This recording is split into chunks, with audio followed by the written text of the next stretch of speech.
Hey everyone, so today we are going to see a very nice theorem in linear algebra which talks about one-oneness and onto-ness. Okay, so we are going to see the proof of the theorem and then I will take some nice example so that you will realize the importance of this theorem. Okay, so it says that if you have a linear map, T is what? It's a linear map from one vector space to another vector space. My V and W are vector space over the same field F. Okay, or you can say they are vector space over real numbers for simplicity. And they both have the same dimension and the dimension is finite. So if you have a linear map from a finite dimensional space to the finite dimensional space, both of same dimension over the same field, then the following are equivalent. Okay, so when you say a function is a bijective function, you say it is a bijective function if and only if it is 1 1 and onto. But under this scenario, if a function is 1 1, then it has to be onto. If it is onto, it has to be 1 1. It implies that it has to be bijective. So to check bijectiveness for a linear map satisfying this condition, no need to check 1 1 and onto both. It's enough, or it is sufficient to check only one of the condition. That's what the theorem says. Okay, so we need to prove this. Now here if you observe, for if and only if 3 is obvious. Because when do you say a function is invertible, or when does you say the inverse? Invertible means what? The inverse exists. Okay, T is invertible means what? T inverse exists. So you have a function, we know that when it is invertible, if and only if it is bijective. Okay, so if a function is 1 1 and onto, that means the function is invertible, its inverse exists. That's what the basic set theory you have studied. So for if and only if 3 is obvious. If you are not convinced, then make sure you try to prove this basic set theory. No need linear transformation and all those things. Okay, now 3 implies 1 and 3 implies 2 as well, right? Because T is bijective means what? T is 1 1, and T is bijective means what? T is onto as well. So all these sides are obvious. What we will prove is 1 if and only if 2. Okay, so once we prove that a function is 1 1 implies it is onto, that means what? It is both. That means what? It is bijective. Okay, so we only need to prove that 1 if and only if 2. So let's try to prove this fact, and let's use the fact that T is a linear map and domain and codomain have the same dimension. That's what we want to prove. Okay, so you suppose, okay, let's prove 1 implies 2. That means suppose T is 1 1, then I need to prove that T is onto. Now I have recorded one lecture. If you don't know the fact, you can see the video. The link is in the description. In linear map, a function is 1 1 if and only if the null space or the kernel of T has only singleton 0 vector. Very nice and a simple proof. Okay, so 1 1 if and only if kernel has no non-zero vector. Okay, now as soon as the kernel has singleton 0, what can you say about the dimension of kernel? It is 0, right? Because it doesn't have a non-zero thing. So dimension of kernel is 0. And what is the name for the dimension of a kernel? We give a nice name. That nice name is nullity of T. Nullity is nothing but the dimension of a kernel space, which is nothing but 0. Okay, now comes a very important theorem, which is nothing but the rank nullity theorem. What does the rank nullity theorem says? It says that the dimension of domain is nothing but rank of a transformation plus nullity of a transformation. But what is given to me? Dimension of a domain is same as dimension of codomain. That is given to me. Rank of T, what is nullity? Nullity is nothing but 0 because we are assuming the function is 1 1. So what I am getting? My rank of T is equal to the dimension of codomain. Right, and what I have, what is rank? This is nothing but the dimension of your image space, right? Rank is nothing but the dimension of image space of T.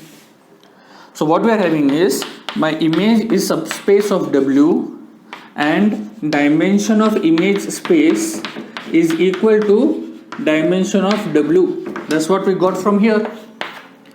So if one space is contained in another space and both have the same dimension, then there is a theorem in linear algebra which says that both the space has to be equal.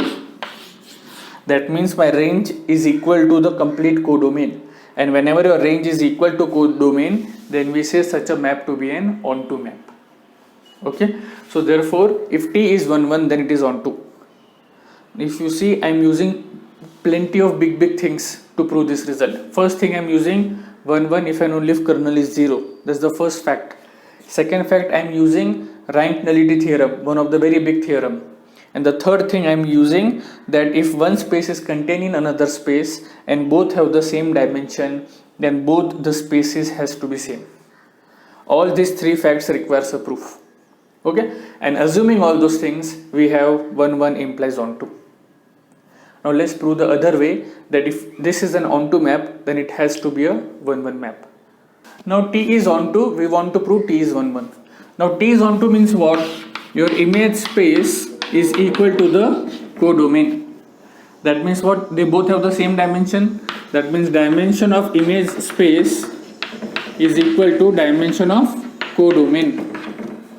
We call dimension of image space as a rank of a transformation. We give it a nice name. So this is nothing but the rank of a transformation, and this is given to me to be equal to dimension of V. Let me call this as 1. So by rank nullity theorem again, your dimension of domain is equal to rank of a transformation plus nullity of a transformation. But what is rank of a transformation? It is dimension of transformation, and this is dimension of V plus nullity of T. And now you can see this cancels. Here I am using the fact that the dimension is finite. If the dimension is infinite, then infinite minus infinite is not defined. So we need finiteness, and this implies that nullity is 0. Again by the same theorem, if nullity is 0 is same as your kernel is singleton 0. Kernel is singleton 0 means what? Your transformation is a 1 1 transformation. Therefore under a linear map where the dimension of a domain and a codomain is same, then to say that it is 1 1 is same as to say it is onto, is same as to say it is bijective, is same as to say that T is invertible. That means inverse of the map exists. Suppose this is the question given to you, and the question is whether T inverse exists or not. This is what you want to see. So that means what? You need to see whether it is 1 1 and onto both. But now you can see this T is a linear map. If you are not convinced, then make sure you verify that T is a linear map. Okay, what is the dimension of P2R? What is P2R? All polynomials of degree at most 2. So the dimension is 3. What is dimension of R3? 3. Here the bases are 1x and x square.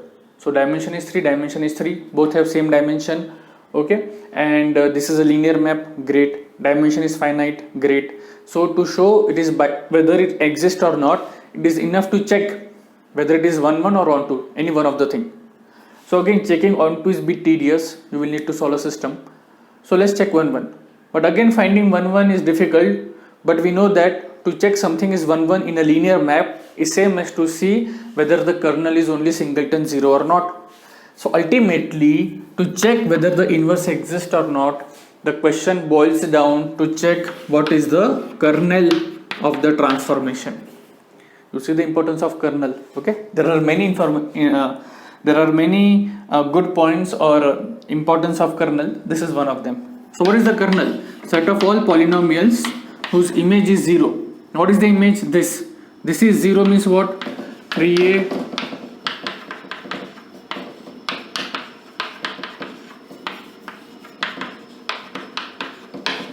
this is 0, but this is a system, and this can be rewritten as 3 2 minus 1 0 1 2 6 0 minus 9 into ABC is equal to 0 bar. But one can see that this has a non-zero determinant, because this is, what is the determinant of this? 3 into minus 9 minus 2 into minus 12 minus 1 into minus 6. So minus 27 minus 24 and plus 6, provided my calculations are right.